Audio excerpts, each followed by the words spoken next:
we do have a group of young people who have never gone through a male puberty. They transitioned before they did, they received puberty blockers, and all of the evidence in those cases is that they do not have that athletic advantage, because in the aggregate, the driver of athletic advantage is circulating testosterone. Of course, kids should not be allowed to transition. We don't need to treat this with any respect. This doesn't need to be long and drawn out. You don't need to speak in paragraphs. No, kids shouldn't be allowed to block puberty. Leave, you demon. Our favorite trans ACLU lawyer who advocates for transitioning children is back. And I want to make sure that you're aware of something here. When people talk about platforming, now I understand there is a problem with simply platforming someone and not asking any difficult questions or no pushback whatsoever. There's a difference between propaganda and conducting an interview. I would, if Hitler was alive today, of course I would interview Hitler. And I would hope that I'd be able to interview Hitler well before he became the Hitler that we know and despise. Same thing with Stalin. Same thing with people who've been falsely maligned as Hitler, like Trump, for example. There might be some value there because you can figure, oh, wait, you're not Hitler. If you interviewed Hitler, you'd find out pretty quickly he's Hitler. If you'd interviewed Donald Trump after Charlottesville, you'd find out pretty quickly that he condemned white supremacists. So my point is, when people use platforming and they use it as an attack, it's weaponized and it's selective, because there is no one on the right who has been mainstream platformed who even comes close to anywhere near as extreme as this activist. It's time for the latest installment of Strangio Things.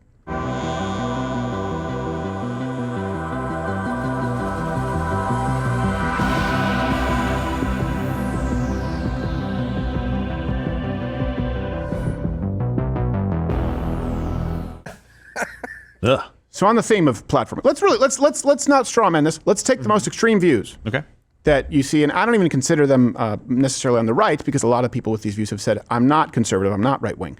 But the idea that AIPAC, the idea that the Jews control a majority of the influence in our government, the idea that the Jews, and by the way, I would say, of course, wrongfully so, are largely responsible for Islamic immigration.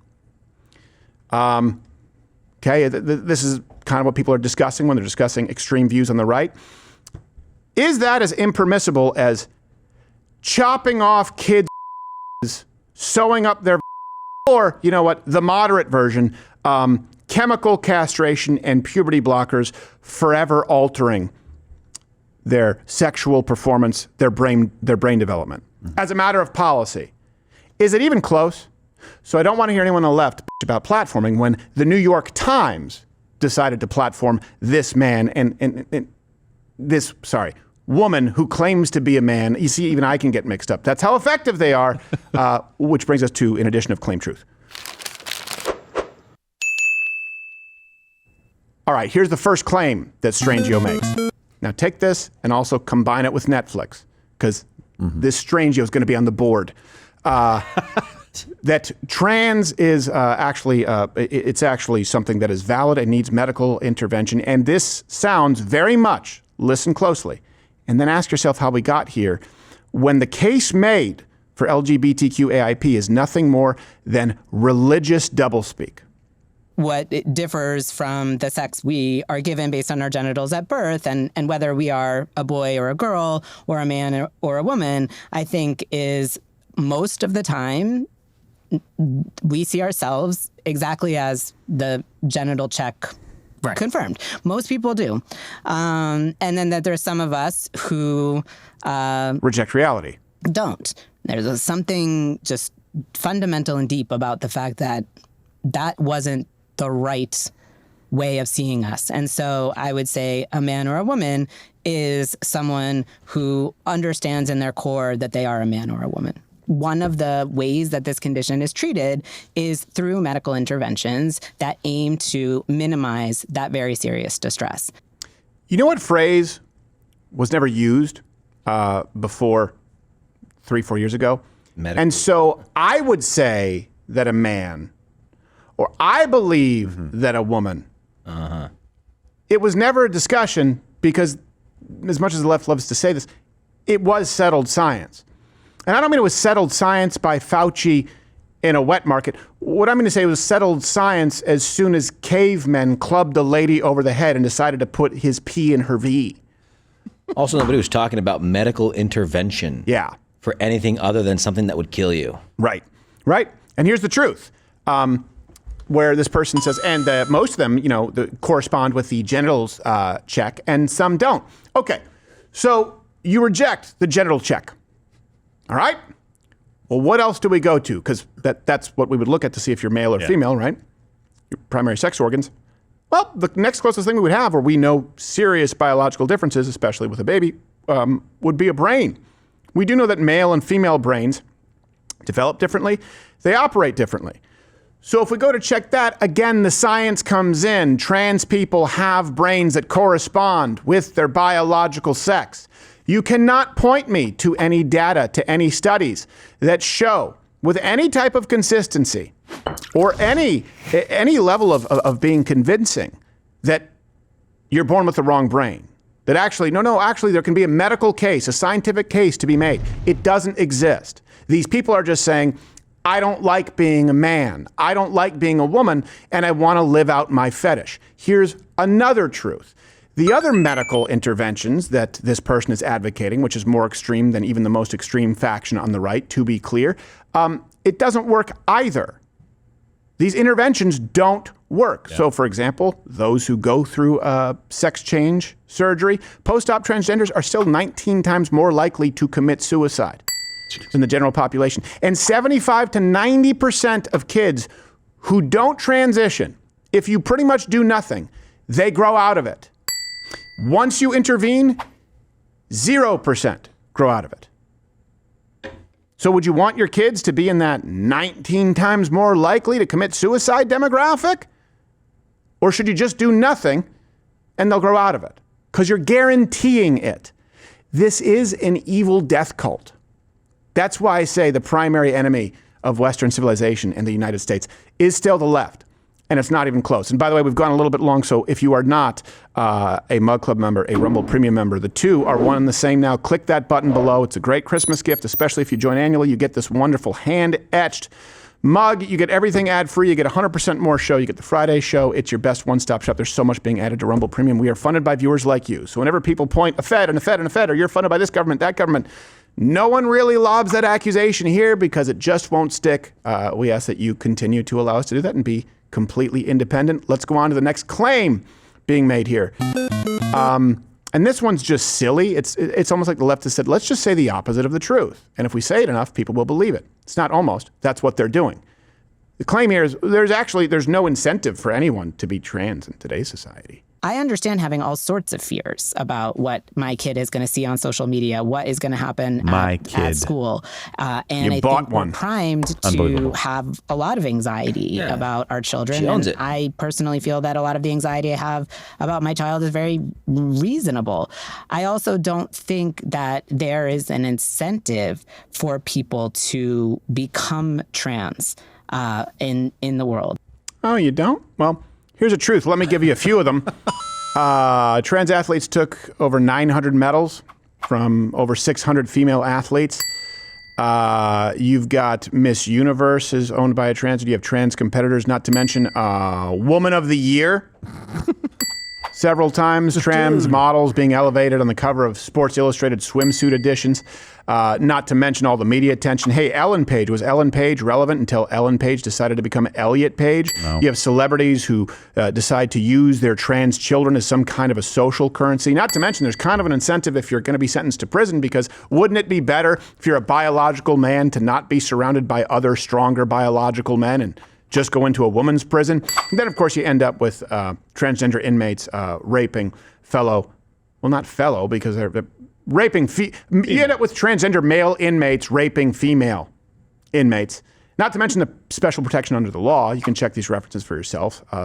Specific protected class under Title VII. Insurance companies forced to cover gender-affirming care, whereas anything comparable to a standard cis, as they refer to us, I say normal, would be considered elective. It would be considered cosmetic. You forgot do everything you want all the time. Yes. That's true. A get out of bullying free card. So I would say there are quite a few incentives, actually, not to mention that trans people are disproportionately represented in media, the entertainment industry. Here's another truth, by the way, that Strangio then even admitted that Strangio herself would not take a hypothetical drug to get rid of dysphoria, which makes no sense if there's no incentive to stay trans. If there was a treatment tomorrow that said you could take this medication and you could change your gender identity, or I guess it depends on the premise. If it could change how I understood myself, then it would be a question of, do I like being a transgender person and having this discordance, or do I want to go and have a different experience? Oh, yeah, because if you took that pill and you were no longer trans, you wouldn't be platformed by the New York Times. Yeah, nobody would care. You'd just be an annoying bitch. I also think that she just advocated for not taking SSRIs. Yeah. Because what is that except for a pill that changes your mood and your outlook? Yeah. Hey, what if it changes your mood and your outlook, to match reality? What if it's that? Yeah. The reality of your genitals, the reality of your brain structure. By the way, we can imagine what Strangio would look like if she took such a drug.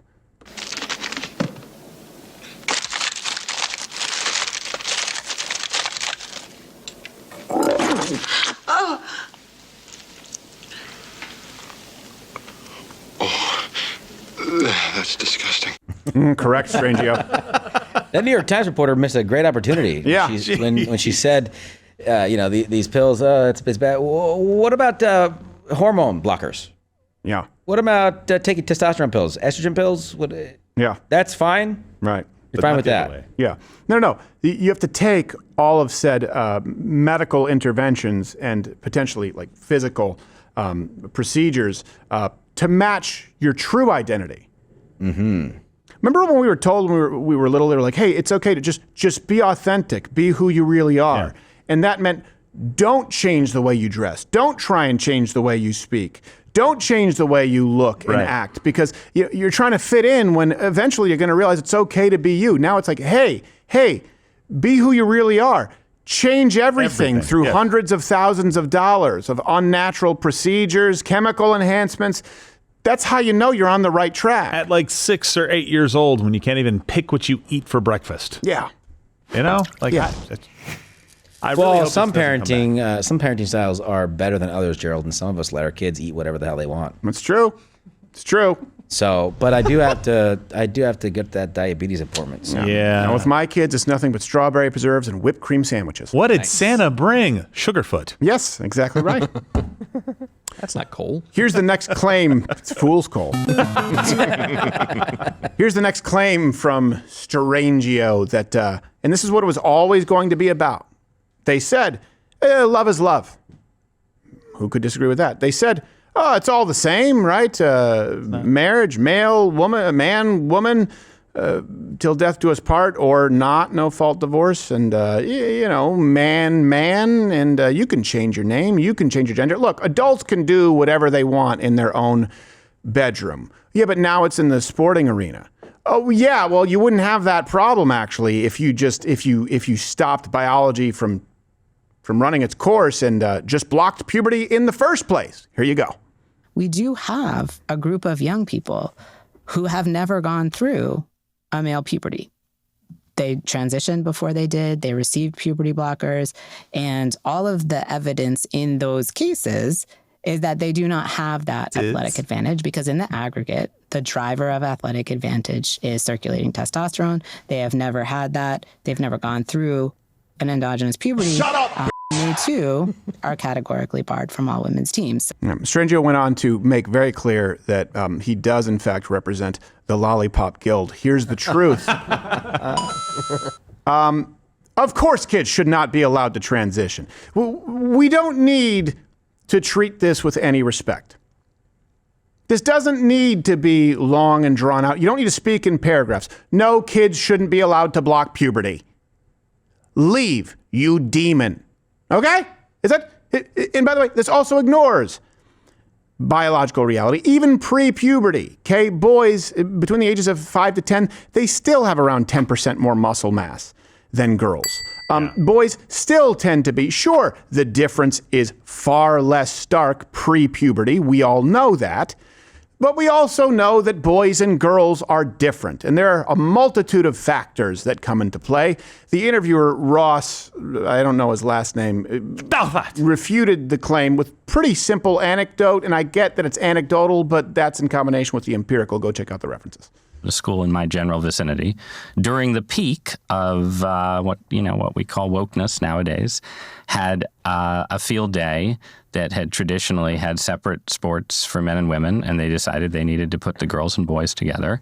And the reports from the girls the next day was that they were absolutely miserable because, of course, the boys won, I don't want to say all, but won most of the games. Oh, surprise. And here's how you know the left is trying to re-engineer society. It's one thing, let's say something hits the tipping point and it becomes mainstream, and so you have to recognize it. That happens a lot. I mean, I know there's a book on that, a tipping point. You know, for example, like skateboarding shoes was one of those things where people are like, oh, you know what? We actually have to get in on this market share at this point because, like it or not, this is becoming a mainstream culture. Trans has never been a mainstream thing, and it was pushed in an attempt to make it mainstream, to make it normalized. It was a solution to a question nobody was asking. Yeah. And ironically, it ended up creating the problem. Well, can I substantiate that? Yeah, I can. Not only a higher attempted suicide rate pre-op or post-op, not only a higher anxiety and comorbidity rate, it's not even close, but comorbidity rates with gender dysphoria and their attempted suicide rate that actually are seen nowhere else outside of paranoid schizophrenics. You don't see it. You didn't see it in the American slave population. You didn't see it with Jews in the Holocaust. Paranoid schizophrenics, people who need to be institutionalized, and trans people. But don't say that they might be mentally unstable. This has had awful ripple effects across the board, and it has had no positive effects. None. None whatsoever. You cannot point me to any positive effect, any positive outcome with this mainlining trans LGBTQ. None. You can't. You can say, oh, well, they're bullied less. So? Is bullying still a thing? Oh, just not for the trans population. That's not a benefit at all. It's been a net negative. There have been no positive outcomes, and we need to stop it. And you need to protect your kids. And you need to start being a whole lot less tolerant of this, because a little bit of tolerance allows them to get a foothold. And guess what? Now you're at the point where they're saying naturally the solution to solve the sports problem is to block puberty in young children. Make them weak. Yes. Yeah. That's exactly what you're doing. Yeah. That's the whole point he was making. Well, what we do is we give them puberty blockers before they get strong. Yeah. Right. So they just stay weak. Weaken your children. Castrate them. And on the flip side, if you put, I don't really know if puberty blockers are something they use as aggressively with women, but let's say that a young girl is administered puberty blockers and wants to become a man. How much you want to bet that they will then advocate for testosterone therapy when the woman wants to become a man? Huh? Right? Yeah. It's never consistent. It's evil. It's truly evil. We'll have to see the studies, the data, here in a few decades when all these people are dying. Whenever that may be, I don't hope it's short or anything like that. It's kind of a dim thought, but it'd be interesting to see if there's a correlation between puberty blockers and a shorter lifespan. Sure. Well, here's the thing that we do know, and they will say the science is out, right? Well, we don't know what happens when you put estrogen into the male body. Really? Why do you avoid plastic with BPA? Tell me about estrogen mimickers, xenoesters. Tell me about that. Why are we going to such great lengths to avoid it? Okay. When injected directly, subcutaneously, into a boy's bloodstream, however, the science is still... Hey, let me ask you this. Testosterone. Testosterone, by the way, is a wonder drug, a wonder prescription for people in their older age, or for people who actually do have hypogonadism, or people who end up with stunted puberty. There are all kinds of testosterone clinics around there where around now where people can get it if you're older. Is there a warning label? Does it tell you that there are parameters, there's a window in which it can be used healthfully or to some life-enhancing benefit? There's still some controversy surrounding it, but there's no controversy surrounding supraphysiological doses, meaning using testosterone chronically to get your levels above that would occur in nature, right? That's kind of the talk you have with your doctor, or if you go into one of these clinics, as they say, okay, don't abuse this. Would a biological woman have to use supraphysiological doses of testosterone to transition? It's the actual prescribed method. So the warning label on how not to use these hormones is actually the prescription on how to use them, because the science is still out. It's okay for that warning label there because we know the science is in. If you abuse it, you're going to have problems with your hemoglobin. You're going to have problems with your heart. You could run into all kinds of cardiac issues, blood pressure. But but just take off the warning label and give it to kids and give them 5 times the dose. It's evil. This has been Strangio Things.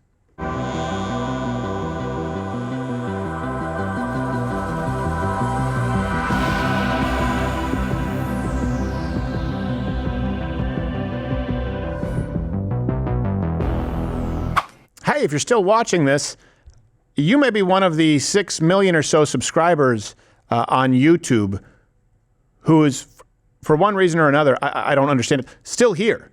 So back in the day, I would say click one of these videos and subscribe, but really just head on over to my channel on Rumble. Follow me there. I'm live 5 days a week, 11 a.m. Eastern, and I actually say the things that I mean to say. On YouTube, it's everyone here is kind of neutered. Really, and there's just a general lack of testicular energy, but I mean that in the heterosexual way. Mostly.